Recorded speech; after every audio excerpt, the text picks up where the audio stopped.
Well, we're at the beginning of the Trans-Liwa route in Liwa, and we're about to head almost a couple of 100 kilometers as the crow flies to try and get through these heavy dunes at the back here. Okay, I'm driving a Series 2A 1962 88-inch Land Rover, and it's stock standard. We totally rebuilt this. 1971 late Series 2A.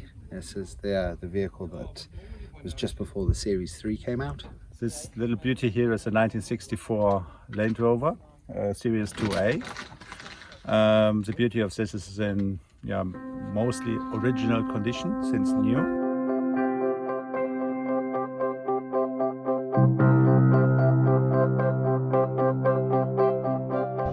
So, in Mark's infinite wisdom, he's stuck all of us.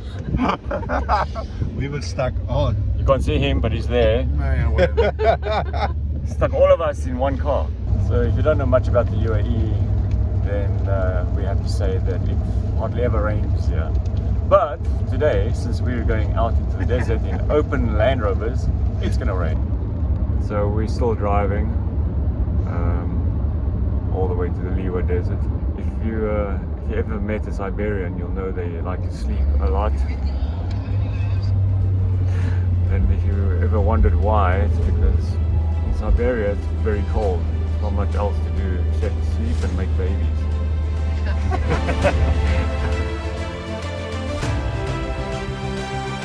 This is the starting point of the Trans-Liwa expedition for the next 3 days.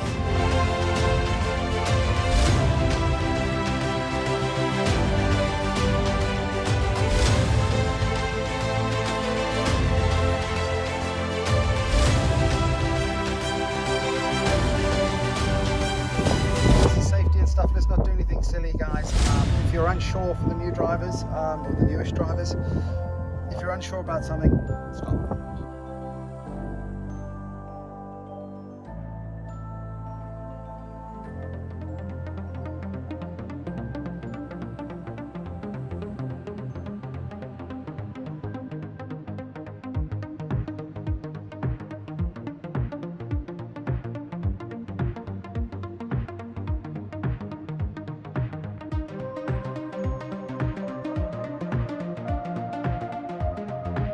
You're right there.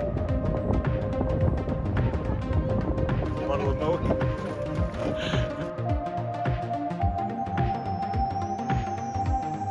We've done about 42 kilometers in about 4 hours, I think, and hitting some tricky dune sections, so having to stop and change tire pressure again and adjust things.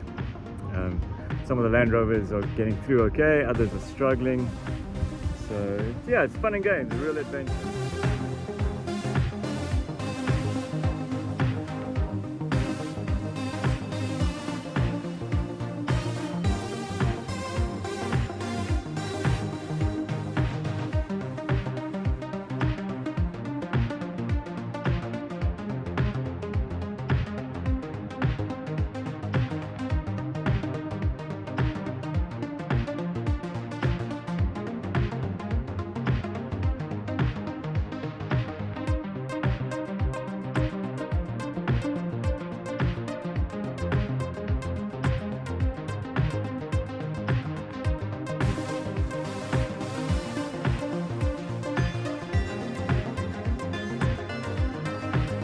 I wanted to fit sand tires on this, so we were looking at a few options. The rims are 16-inch rims, and then we put on 750 16s. When you deflate them, they will enlarge or prolong by 8 centimeters, and I think that's making the difference. So I believe that the secret for sand dune driving, even with a car with not a lot of horsepower, is deflated tires. So I will go on 0.7 bar with my tires. It's nylon, so you can go down to very low pressure like 0.5. What it's a bit critical on this rims, because the rims we have, just old rims have their tube styles. They have no hold for the tires when the pressure is too low. So what can be that the tires jump off the rims inside. So that's why I have the tubes. And the specific thing on this, I have special tubes which are fixed with a bolt, with a nut on the rim, so that they cannot flip inside when you go up, so that the tire turns on the wheel. I'm using I hate to say it, a Chinese copy of the Michelin XS tire. It's basically, I think, a copy of the Camel Trophy tire. It's a fantastic sand tire. You can really get down to really low pressures on it. We went down as low as 5 psi at some places, and we almost, we did have a couple of losses with regards to air coming out, but nothing our compressor couldn't fix, and then back up and running. It's been a great experience, but you do need guys who've got experience driving in the sand, because especially in Liwa here, and the temperature's starting to get hot, the sand is ridiculously soft in places, and we did struggle. Alright guys, just hold back, we're going to scout this area. We went into what I called the trough of death yesterday. Dion, in his little short wheelbase, he managed to get out first go. Ralph went down in his little 88 as well. Had to air down really low. The first day, the little mid sections between the basins were fairly easy to navigate. But now, even yesterday afternoon, we were finding that we were getting into bigger and bigger bowls. And now we've just reached a massive bowl here.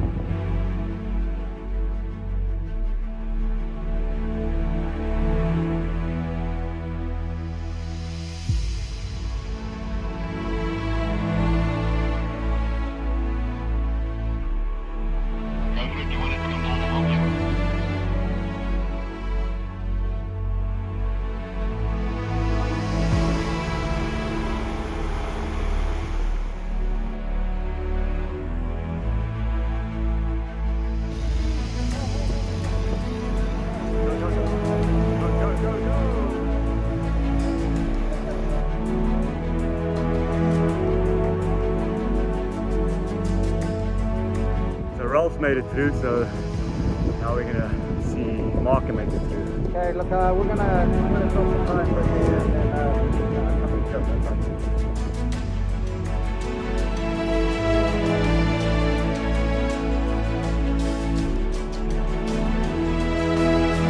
By the time they had done it, they had chewed up the path so bad.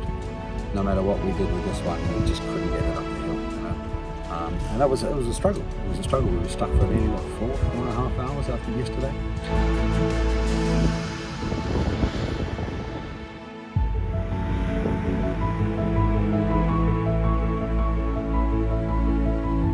So we're going to offload Mark's Land Rover, try and get the weight off of it.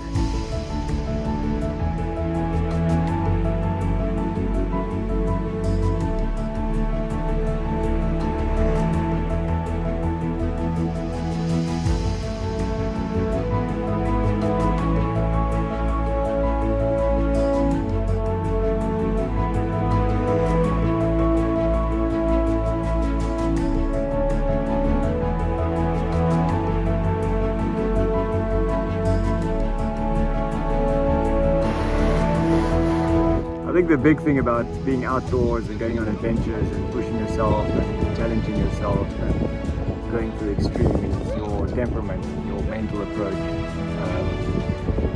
To get through this kind of stuff, you really can't be emotional and you can't be judgmental, not on yourself or the other people in the group. Everybody's got an opinion, everybody's made a decision that's contributed to the situation. So to stand and point fingers and to blame people is not a good situation to be in. I think everybody needs to stay neutral and just appreciate the situation for being the adventure that you put yourself on. So yeah, I think attitude and being with the right people on these adventures is very important.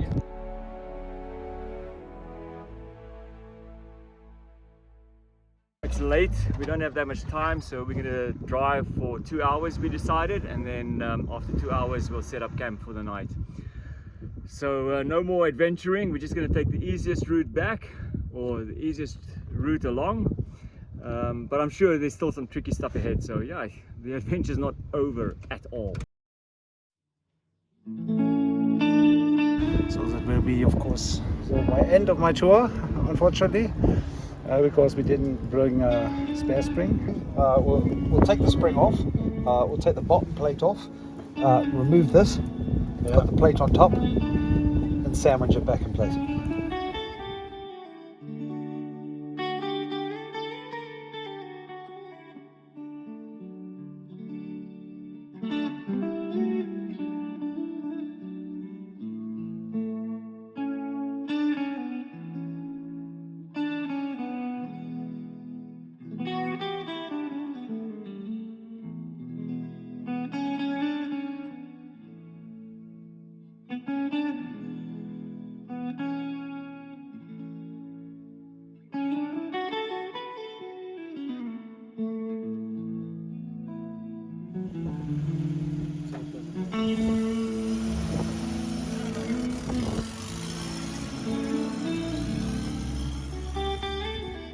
Let's sleep next to the fire. A couple of nights. Bit tired there, all. Bit tired. Yes, I'm super tired after all this day. Yeah.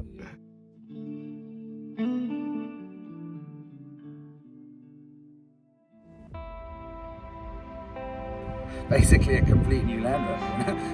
You've got to carry, because it's like yesterday, with the broken spring, it didn't have the part, field repair. And if there's no field repair done, you have to abandon the vehicle.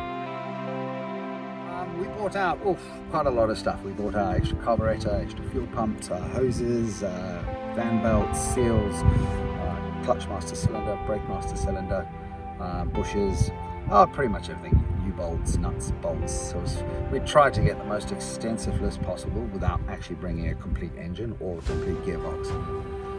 But yesterday we did have a bit of a problem. We broke a spring. And there was the one thing we toyed about the idea, and that was a mistake.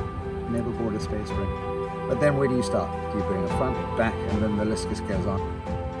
Now you have to be aware of this, that anything can happen. So even what you don't think, what can break.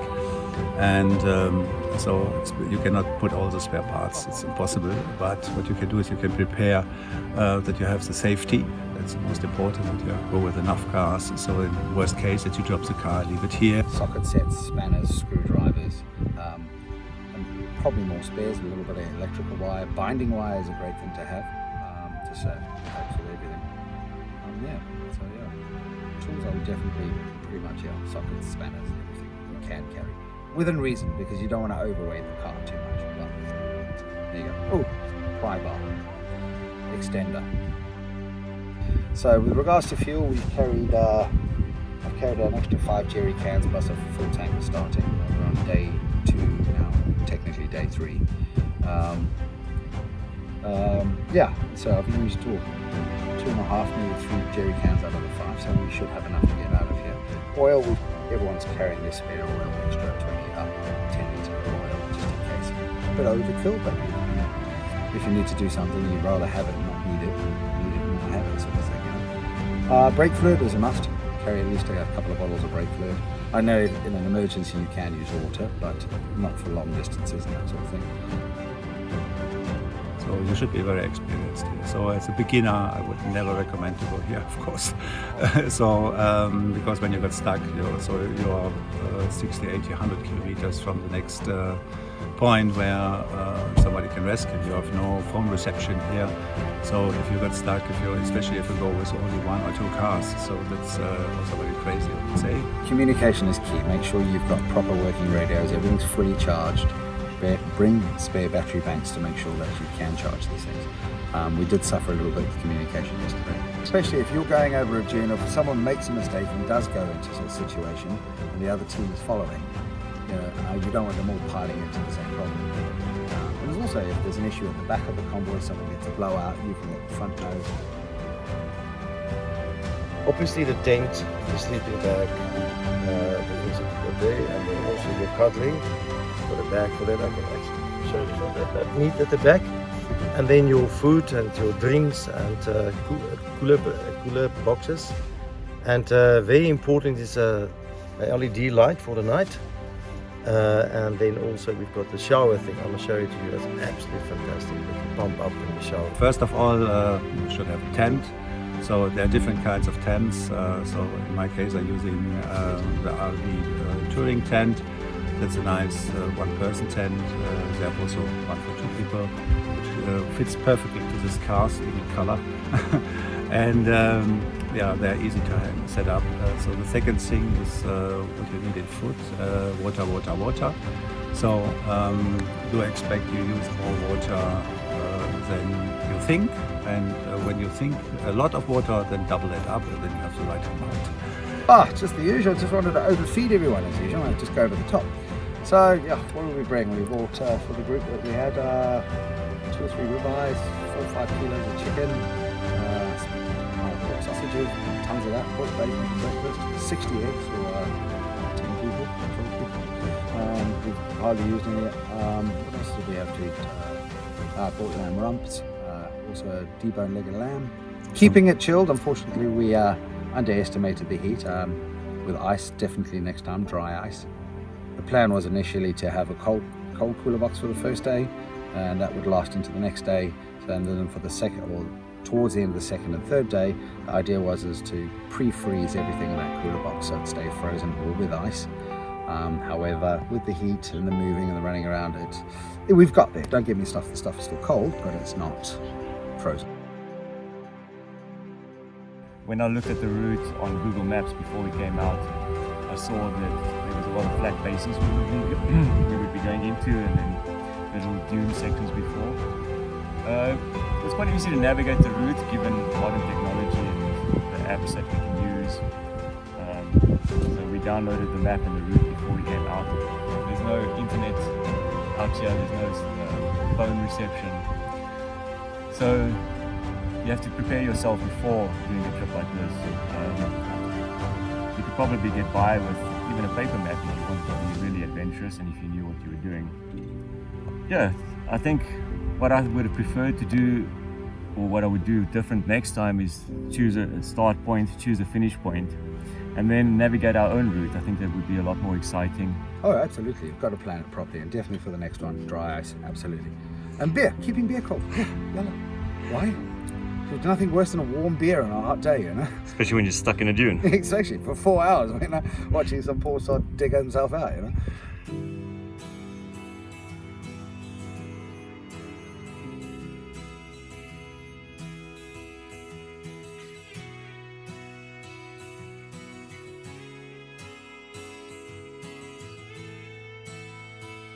Rob's got a flat. Flat tire. Flat tire again. So yeah, we're planning to just sort of head the easiest way out of the desert and find the closest road because of Ralph's break in the spring. So we don't want to take too many chances or be too adventurous. But I think this desert has still got a lot in store for us. Like I said, this adventure is far from over.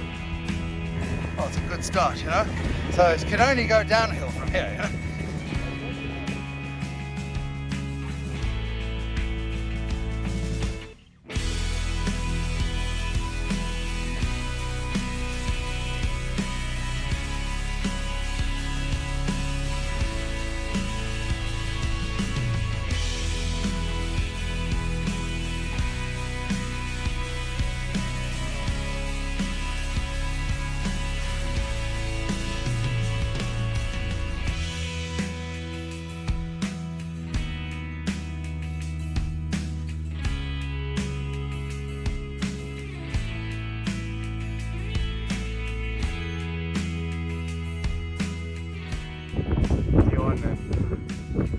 Ralph went up to the one side and Ralph's gotten stuck up there, so they're trying to sort themselves out. Meanwhile, Mark and I have come to a different section. Let's see if we can get through here. So I'm just walking the route just to make sure that it can actually be done before we send the Land Rover up. We picked quite a short route, which was roughly around between, well, it varies depending on which GPS you're using or whatever data you're using, between 140 and 160 kilometers as the crow flies. But for us to navigate that, we have to zigzag through that to come off, especially when there's big high banks and dunes. It's good to get up. The thing is, man, there's no going back. You have to go forward. One way or another, we have to find a route and a way to you have to have a vision of what must happen here, you know. It's step by step, and you get one vehicle up and the other one up, and be patient with the drivers, and then we do that.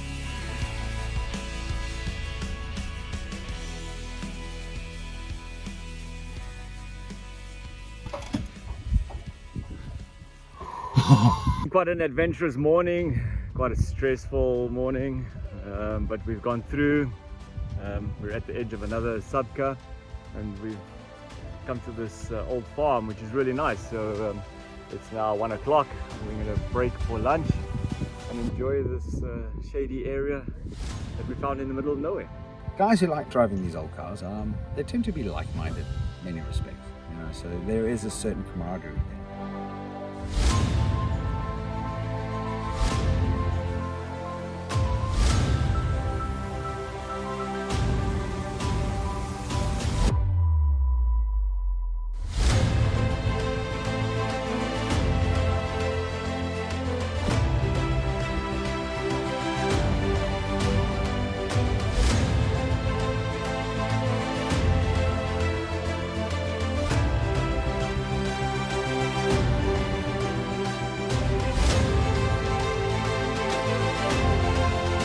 Don't get me wrong, it was a lot of fun. We had a loan, but there were a couple of moments where I think, you know, people's tempers, especially with the cars being stuck down to the axles and tyres come off, or flat tyres and stuff. You know, tempers got a little bit heated. At the end of the day, the beers were drunk and everyone was laughing and smiling. So that's it, folks. We're on our way home. Had a couple of drinks at El Casa to end off the safari.